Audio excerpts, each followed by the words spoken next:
أعوذ بالله من الشيطان الرجيم قال رب اشرح لي صدري ويسر لي أمري واحلل عقدة من লিসানি ইয়াফকাহু কওলি।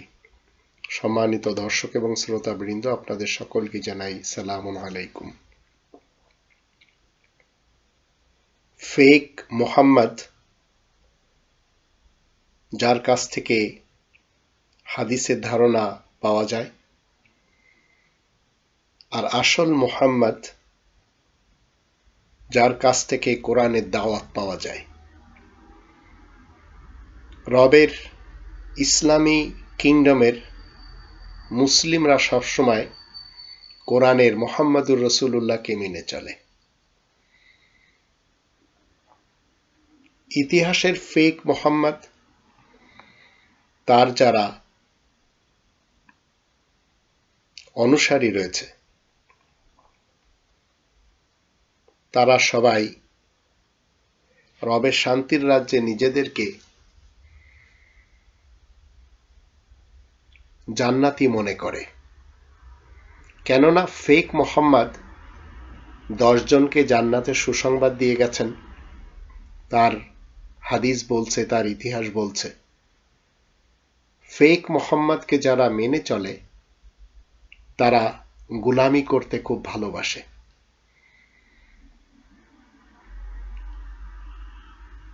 Fake মোহাম্মদের অনুসারীরা মাদ্রাসায় পড়ে, কওমি মাদ্রাসায়, আলিয়া মাদ্রাসায়। কওমি মাদ্রাসা ইহুদি কর্তৃক বানানো, হাসান বিন সাবাহ বাগদাদে। যারা কওমি মাদ্রাসায় পড়ে তারা হাসান বিন সাবার গোলামি করতে ভালোবাসে, আর যারা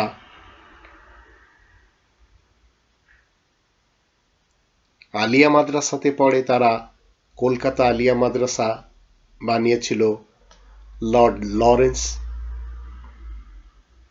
একজন খ্রিস্টান। তারা খ্রিস্টানের গোলামি করতে ভালোবাসে। ব্রিটিশ ভারতের যুগ থেকে আজ 2024 সাল, 1757 সালে ব্রিটিশরা আসে, 1947 চলে যায়। লাল ইংরেজ চলে গেলেও তারা কালো ইংরেজদেরকে তৈরি করে যায় এবং এই ভারতবর্ষকে খণ্ড বিখণ্ড করে দিয়ে চলে যায়। আজ সেই ব্রিটিশদের যারা অতীতে গোলাম ছিল, আজও রয়েছে। ব্রিটিশদের যারা গোলামি করত, তাদের ইংরেজি শিখতে হতো, ঠিক যেমন ফ্রান্সের যারা গোলামি করে বা অতীতে যারা করত, তারা ফরাসি ভাষা শিখত। আমাদের দেশের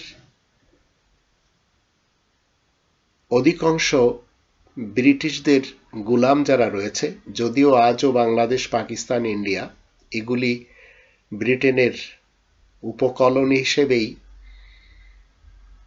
শিক্ষিতরা জানে। মূলত এই মুসলমান, শিয়া, সুন্নি সমাজ, হিন্দু সমাজ, ব্রাহ্মণ সমাজ, এরা সবাই সেই ব্রিটিশদের গোলাম। মুসলমানদের মাঝে আরেক শ্রেণীর গোলাম তৈরি হয়েছে আরবদের।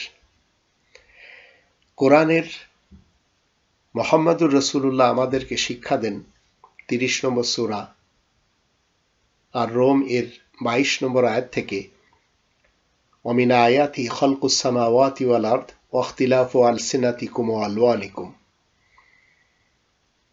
আল্লাহ তাআলার নিদর্শন মধ্য থেকে একটি হচ্ছে তোমাদের ভাষা,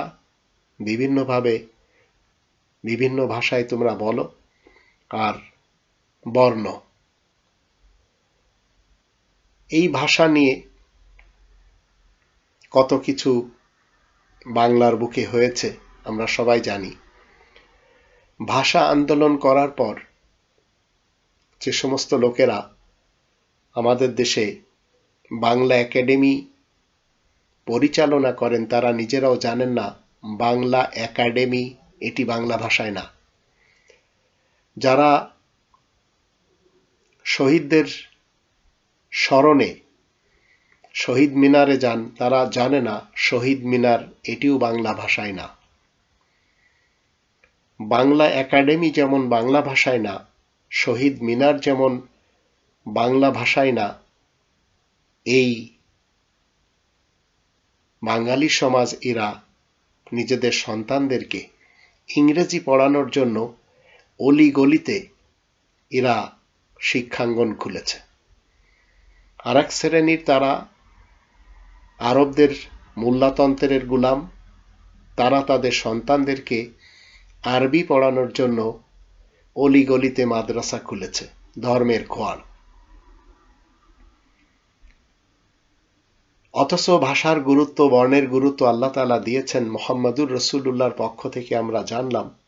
কিন্তু যারা মুহাম্মদ ইবনে আব্দুল্লাহ সাহেবের অনুসারী, আবার যারা আব্রাহাম লিঙ্কনের অনুসারী, এরা সবাই দুই শ্রেণীতে দুটি ভাগে দেশের মানুষকে বিভক্ত করেছে।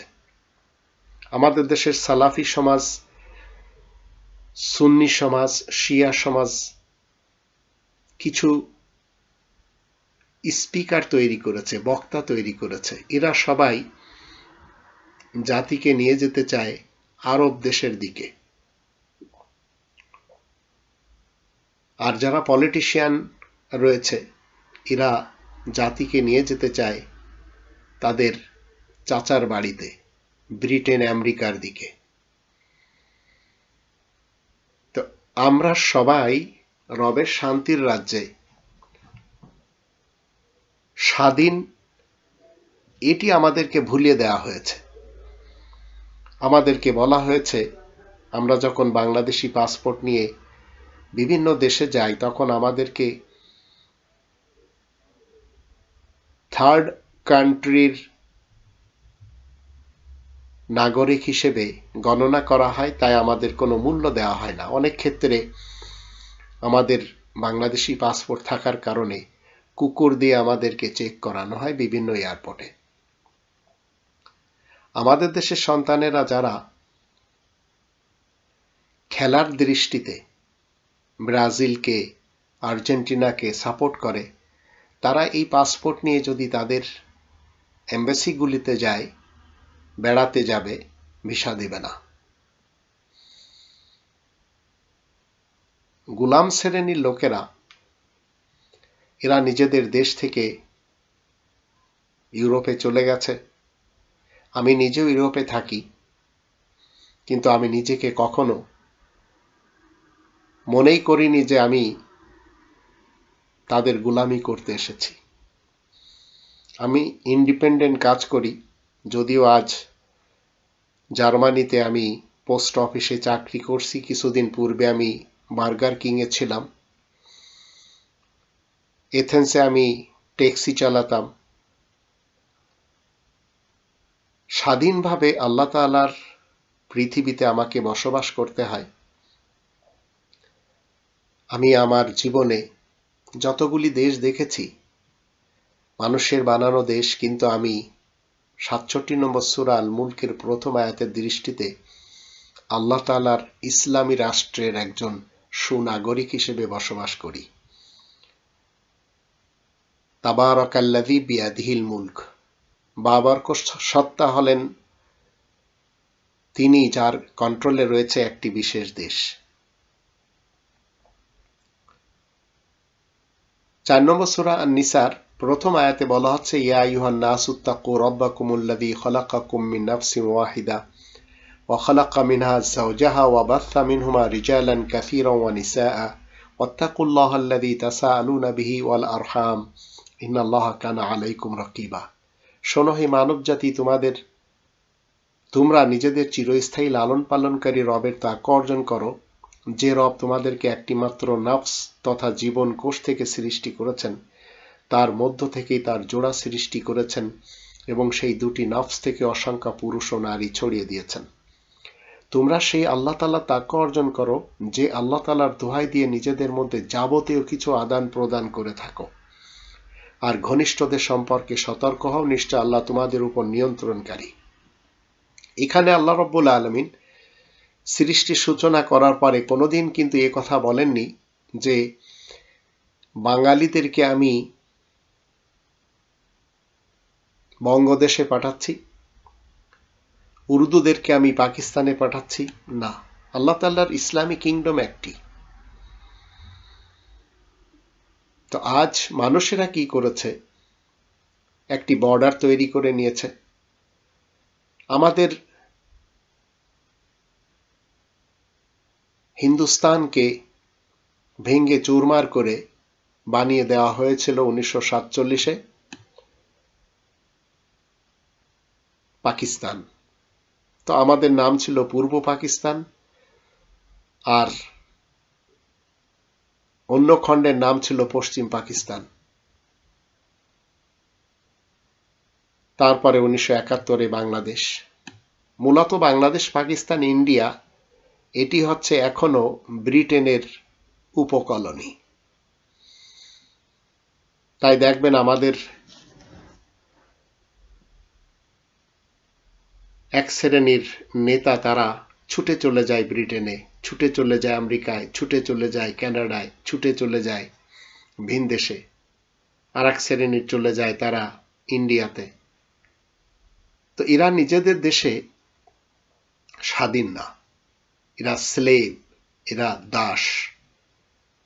আর এক শ্রেণীর লোকেরা তারা আরবদের দিকে ঝোঁকে। তাই আরবদেরকে খুশি করার জন্য মোহাম্মদ ইবনে আবদুল্লাহ ইবনে আব্দুল মুত্তালিব বিন হাশিমের নামে আমাদের দেশে 1,20,000 ধর্মের খোয়ার মাদ্রাসা বানানো হয়েছে। আরবদের বিভিন্ন স্থান থেকে তারা অনুদান আনে এবং নিজেদেরকে চালায়।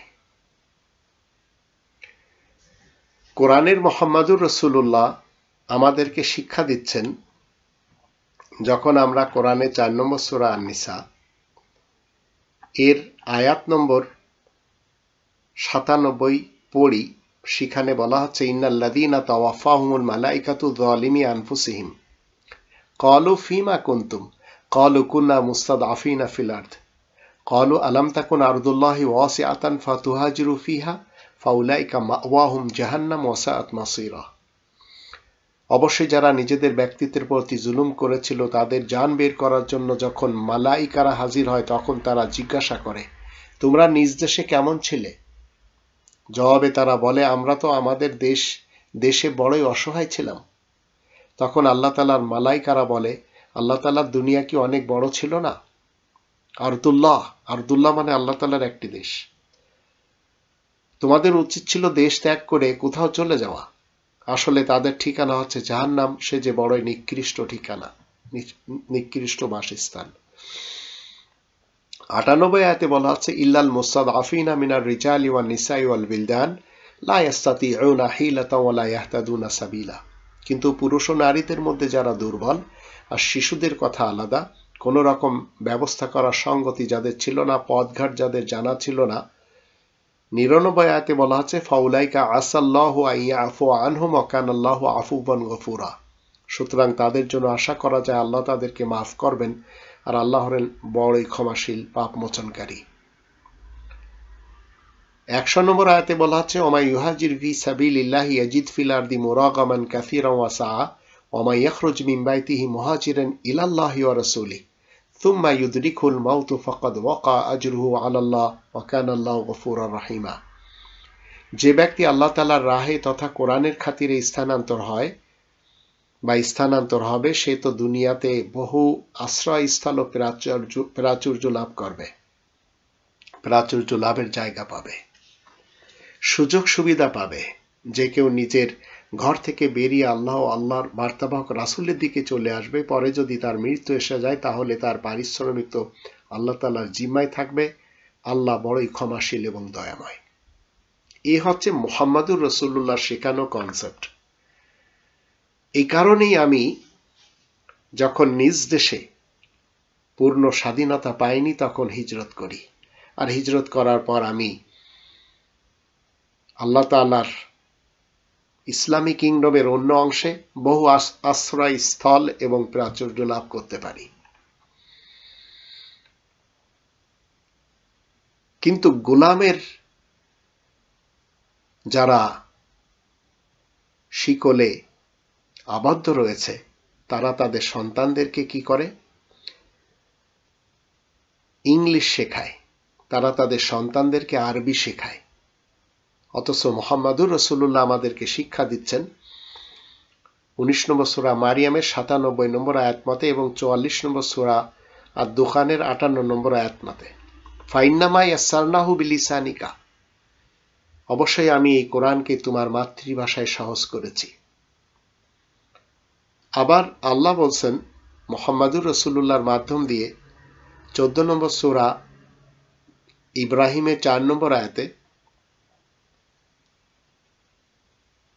ওয়ামা আরসালনা মির রাসূলিন ইল্লা বিলিসানি কওমিহি লিয়ুবাইয়িনা লাহুম, আল্লাহ বিশেষ বার্তাবাহক রাসূল পাঠান প্রত্যেকের মাতৃভাষায়, যেন মাতৃভাষায় তাদেরকে বুঝিয়ে দিতে পারে।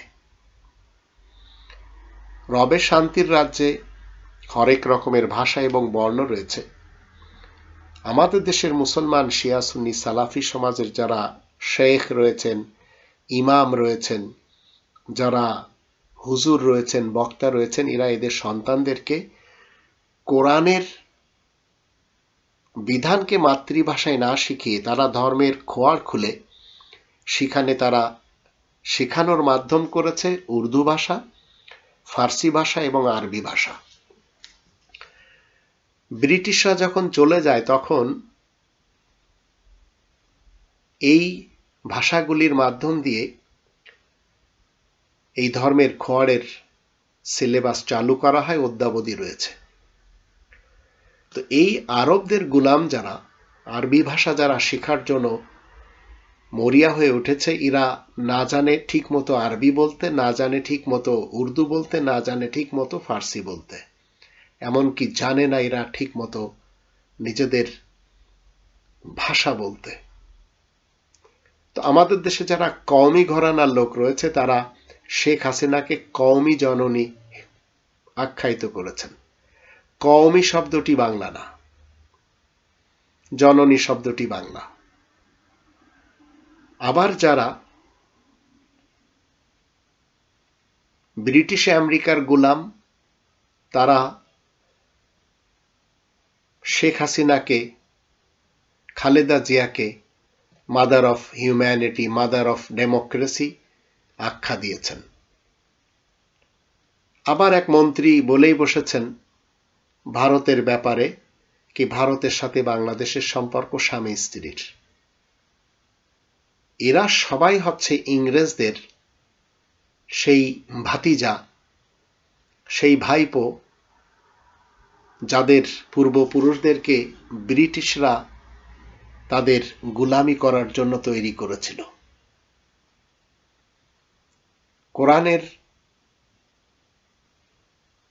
মুহাম্মাদুর রাসূলুল্লাহ আমাদেরকে ভাষার গুরুত্ব দেওয়ার জন্য কোরআনের আয়াতের মাধ্যম দিয়ে তুলে ধরেছেন, সেটি আমরা না মেনে আমরা মুহাম্মদ ইবনে আব্দুল্লাহ সাহেবের, যে কিনা মুহাম্মাদুর রাসূলুল্লাহ সবচেয়ে বড় শত্রু, ফেক মুহাম্মদ, তার ভাষাকে শেখার জন্য, তার হাদিস শেখার জন্য, তার ফলসাফা শেখার জন্য নাহু, সরফ, মান্তিক, উসুল এইগুলি এই মাদ্রাসাগুলি থেকে শিখি। তো দুই ধরনের গোলাম আমাদের দেশে রয়েছে। এক ধরনের যারা দুর্নীতিবাজ পলিটিশিয়ান, তারা তাদের সন্তানদেরকে ইংলিশ শেখায়, তাদের সন্তানরা ঠিক মতো ইংরেজি বলতেও পারে না। আর যারা খুব বেশি শিখেছে তারা ঠিক মতো বাংলাই বলতে পারে না, যেমন সজীব অজের জয়। ঠিক একইভাবে যারা আরবদের গোলাম সেজেছে তারা ঠিক মতো বাংলা বলতে পারে না, এমনকি ঠিক মতো তারা আরবিও বলতে পারে না। আবার যারা ভারতকে নিজেদের বন্ধু রাষ্ট্র হিসেবে মনে করে বা মানে, তারা হিন্দি কিছুটা বুঝলেও বলতেও পারে না ঠিক মতো। তো এইভাবে গোলামের সন্তানেরা গোলাম হয়। স্বাধীনতা বলতে আমাদের কোনো কিছু শেখানো হয়নি। তো যাদের সন্তানেরা ইংলিশকে নিজেদের সেকেন্ড ভাষা হিসেবে ধরে নিয়েছেন, তারা ব্রিটেন এবং আমেরিকার গোলাম। আর যারা আরবিকে সেকেন্ড ভাষা হিসেবে ধরে নিয়েছেন, তারা আরবদের গোলাম। মূলত কোরআনকে আপনার নিজের মাতৃভাষায় শেখার জন্য মুহাম্মদুর রাসূলুল্লাহ আমাদেরকে তাকিদ করেছেন। আমাদের দেশের শিক্ষাঙ্গনকে যদি আমরা দেখি তাহলে দুই ভাগে বিভক্ত। একটি হচ্ছে সরকারি পাঠশালা আর একটি হচ্ছে প্রাইভেট পাঠশালা। এটি মাদ্রাসা লেভেলেও দেখি, সরকারি মাদ্রাসা আলিয়া, প্রাইভেট মাদ্রাসা কওমি বা অন্যান্য যা আমরা দেখতে পাই। প্রাইভেট মাদ্রাসাতে বা প্রাইভেট স্কুলে পড়লে যখন আপনার সন্তানদের ইংরেজি শিখাবেন, সেখানে অনেক টাকা খরচ করতে হয়। আর যখন আরবি শিখাবেন, তখন কোনো টাকা খরচ করতে হয় না। তখন আপনার সন্তান, আপনি মাতা পিতা হিসেবে জীবিত থাকার পরেও আপনাকে লিল্লা বোর্ডিংয়ে, এতিমখানায় ফ্রি খাওয়ানো হয়। আপনি বেঁচে আছেন বাবা হিসেবে, আপনার সন্তান এতিমখানাতে এতিম হয়ে থাকছে। এরা সবাই কোরআন বিরোধী শিক্ষা শিখছে। তাই যারা আমাদের দেশে ইংরেজদের ভাতিজারা সংসদে যায়, তখন তারা আমেরিকার গুণ কীর্তন করে, ব্রিটেনের গুণ কীর্তন করে। আর ধর্মের খোয়ার থেকে পড়ে কেউ সংসদে যায় না, কারণ এরা ফেক মোহাম্মদকে মেনে কোরআনের মুহাম্মদুর রাসূলুল্লাহকে ছেড়ে দিয়েছে। আর কোরআনের মুহাম্মদুর রাসূলুল্লাহ আমাদেরকে রবের শান্তির রাজ্যে স্বাধীনভাবে বাঁচার কথা বলে। 18 নম্বর সূরা আল কাহফের 29 নম্বর আয়াত মতে, অকুলিল হাক্কু মির রব্বিকুম ফামান শাআ ফালিউমিন ওয়া মান শাআ ফালিয়াকফুর। তুমি বলে দাও, এই মহাসত্য তোমাদের রবের পক্ষ থেকে এসেছে, যার ইচ্ছা সে মেনে চলবে, যার ইচ্ছা সে অমান্য করবে। এটি হচ্ছে মুহাম্মদুর রাসূলুল্লাহর কোরআনী শিক্ষা, কিন্তু আমরা সেটি মানি না এবং আমরা সেটি মানতেও চাই না। তাই যারা ধর্মের খোয়াড়ে পড়াশোনা করে, তারা সবাই রব্বানী বিধান না জানার কারণে রক্তপাতের দিকে যায়। আবার যারা পলিটিশিয়ান রয়েছে, তারাও দেশে রক্তপাত ঘটায়।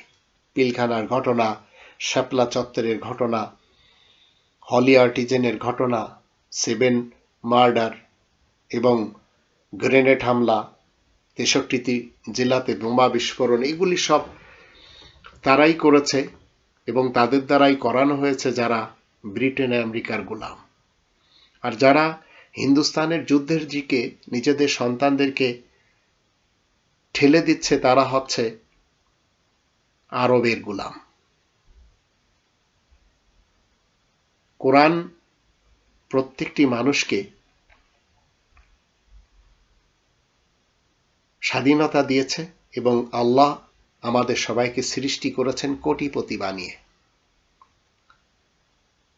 শুধু দরকার ছিল বন্টন সঠিক করা, কিন্তু সঠিক বন্টন করার জন্য এই আরবদের এবং এই ইংরেজদের গোলাম যারা, তারা কেউ আমাদের দেশে সঠিক বন্টন করেনি। এবং মুহাম্মদুর রাসূলুল্লাহ যে 16 নম্বর সূরা নাহলের 90 নম্বর আয়াতের দৃষ্টিতে বলেছেন, ইন্নাল্লাহা ইয়া'মুরু বিল আদলি ওয়াল ইহসান, ন্যায় বিচার প্রতিষ্ঠা এবং কল্যাণময় জীবন প্রতিষ্ঠা কায়েম করার জন্য আল্লাহ তাআলার এই যে নির্দেশিকা, এই পথকে আমাদের দেশের মোল্লাতন্ত্রের কেউ মানেনি, আমাদের দেশের গণতন্ত্রের কেউ মানেনি।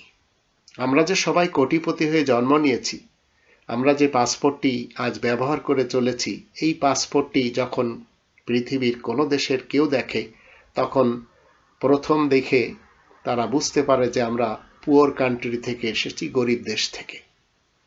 অথচ আল্লাহ কিন্তু সেটি বলেননি। 8 নম্বর সূরা আল আনফালের প্রথম আয়াতে যদি আমরা দেখি, আল্লাহ বলেন, ইয়াসআলুনাকা আনিল আনফাল কুলিল আনফালু লিল্লাহি ওয়ার রাসূল ফাত্তাকুল্লাহা ওয়া আসলিহু যাতা বাইনিকুম ওয়া আতিউল্লাহা ওয়া রাসূলাহু ইন কুনতুম মুমিনিন। তোমার কাছে মানুষেরা জানতে চায় খনিজ সম্পদ সম্পর্কে, তুমি বলে দিবে, খনিজ সম্পদ তো আল্লাহ ও বিশেষ বার্তাবাহক রাসূলের কাজের জন্যই। সুতরাং তোমরা সবাই আল্লাহ তাআলা তাকওয়া অর্জন করো, নিজেদের মধ্যকার যোগ সম্পর্কের উন্নতি সাধন করো, আর আল্লাহ তাআলার অনুগত হও এবং আল্লাহ তাআলার বার্তাবাহক রাসূলেরও অনুগত হও, যদি তোমরা সত্যিকার মুমিন হয়ে থাকো। তো আমরা সত্যিকার মুমিন হতে পারিনি, কারণ আমাদের দেশের লোকদেরকে দুই পার্টিতে বিভক্ত করেছে। ধর্মের বক্তারা, স্পিকাররা, তারা আরবদের দিকে নিয়ে গেছে, আর দুর্নীতিবাজ পলিটিশিয়ানরা তারা আমাদের সন্তানদেরকে নিয়ে গেছে ইউরোপ, আমেরিকা, ব্রিটেন এবং কি বলে অস্ট্রেলিয়া, কানাডা, নিউজিল্যান্ডের দিকে। তো কেউ নিজ দেশে স্থির নেই। এখন আমি যদি কোরআনের কথা নিজ দেশে বলি, তাহলে আমাকে জেল খাটতে হয়। 2005 সালে আমি জেল খেটেছি। তো কোরআনের জন্য যখন আমাদের কেউ নিজ দেশ থেকে ত্যাগী হয়, তখন তারা ভিন দেশে বসেও কোরআনের কাজ করতে পারে। এর জন্য সবচেয়ে বড় আমি একটি উদাহরণ আপনাদের সামনে দিচ্ছি, সেটি হলো আমাদেরই এক ভাই আমাদের দেশ থেকে বেরিয়েছেন, ইটালিতে থাকেন, এবং এই কোরআনের জন্য তিনি অগণিত টাকা খরচ করেছেন। সেখানে তিনি হালাল পন্থায় ইনকাম করেন। যদিও এই গোলামের সন্তানেরা যখন ইউরোপে আসে, সেটি আমাদের দেশের গোলামের সন্তান হোক, হিন্দুস্তানের হোক, পাকিস্তানের হোক এবং আফ্রিকার দেশগুলি থেকে আসুক না কেন, অধিকাংশরাই মুসলমান। এরা ঠিকই ভিন দেশে এসে রাস্তাতে তো অনেকেই মারা যায়, কেউ ডুবে মারা যায়, কেউ জঙ্গলে মারা যায়, কেউ ভুকা ন্যাঙ্গা হয়ে মারা যায়, কেউ বিভিন্ন রোগে আক্রান্ত হয়ে মারা যায়। তো যখন ইউরোপে পাড়ি দেয়, এরা সবাই কিন্তু গোলামির জীবন থেকে বাঁচার জন্য ইউরোপে আসে। ইউরোপে এসেও দেখা গেল অনেকে গোলামির জীবনে আবদ্ধ হয়ে যায়, আবার অনেকে নেশায় জড়িত হয়ে যায়। ইউরোপের বিভিন্ন শহরে যখন আমরা দেখতে পাই আমাদের দেশের এবং আফ্রিকার দেশের মুসলমান সন্তানদেরকে, কেউ মদের বোতল হাতে নিয়ে ঘোরে, কেউ বিভিন্ন নেশায় অভ্যস্ত, আবার কেউ জুয়ার আড্ডাতে থাকে, কেউ অন্যান্য ভাবে জীবন কাটায়। আবার মৌলবাদ তাদেরকে আমরা দেখতে পাই ঠিক নিজ দেশে, যেভাবে দেওবন্দি ফিরকার ছিল, ভিন দেশে এসে ইউরোপে এসেও দেওবন্দি ফিরকার মসজিদ তৈরি করে। যারা বেরেলভি ফিরকার ছিল, তারা বেরেলভি ফিরকার মসজিদ বানায়। যারা সুন্নি, শিয়া, সালাফি ছিল, তারা ঠিক সেই ট্রেডিশনকে ধরে রাখে। আবার যারা আমাদের দেশে বিএনপি বা আওয়ামী লীগ করে, তারাও ভিন দেশে এসে সেই একই কাজই করে। আর এগুলি আমরা ইউরোপের সব শহরগুলিতেই দেখতে পাই। আবার এরা যখন কোনো মিছিল মিটিং করে, তখন এরা কেউ এই চেয়ার মারামারি করে, আবার কেউ ধর্মের বিরোধের জের ধরে তারা একে অপরের উপরে চড়াও হয়। এইসবের ভিতর দিয়ে ইটালি থেকে আমরা এমন একজন ভাইকে জানি, যিনি quranrt.org তৈরি করেছেন এবং বাঙালি সমাজকে তিনি কি করেছেন, সুযোগ করে দিয়েছেন। রাত দিন যদি তারা ইচ্ছা করে তাহলে এই কোরআন অনলাইনের মাধ্যম দিয়ে, নেটের মাধ্যম দিয়ে, আজকের যুগের মিডিয়ার মাধ্যম দিয়ে তারা কোরআন পড়তে পারে। তো quranrt.org যখন আপনি লিখবেন তখন আপনার সামনে বাংলা কোরআন এসে যাবে, ইংরেজি কোরআন এসে যাবে, এবং আপনার যখন ইচ্ছা তখন আপনি পড়তে পারবেন। তো অনেকেই ইউরোপে এসেছেন এদের গোলাম হয়ে জীবন কাটানোর জন্য না, ইন্ডিপেন্ডেন্ট ভাবে জীবন কাটানোর জন্য। আর নিজ দেশে যখন আমরা কোরআনের কথা বলতে যেয়ে আমাদের মার খেতে হয়, তখন আল্লাহ তাআলার জমিন তো একটি, আমাদের হিজরত করতে হয়। আমাদের দেশের যে খনিজ সম্পদ রয়েছে, এটি যদি সত্যিকার অর্থে বন্টন হতো তাহলে সবাই আমাদের দেশে কোটিপতি হতো। আবার এখন আমরা শুনছি অতীতকাল থেকেই আমাদের দেশে খনিজ সম্পদ রয়েছে। এখন স্বর্ণের চেয়ে দামি 6টি খনিজ সম্পদের সন্ধান পাওয়া গেল, যাতে বাংলাদেশের অর্থনীতির চেহারাই পাল্টে দেওয়া হবে এবং পাল্টে যেতে পারে। কিন্তু সেটি হচ্ছে সেই গাইবান্ধা এলাকায়। সেখানে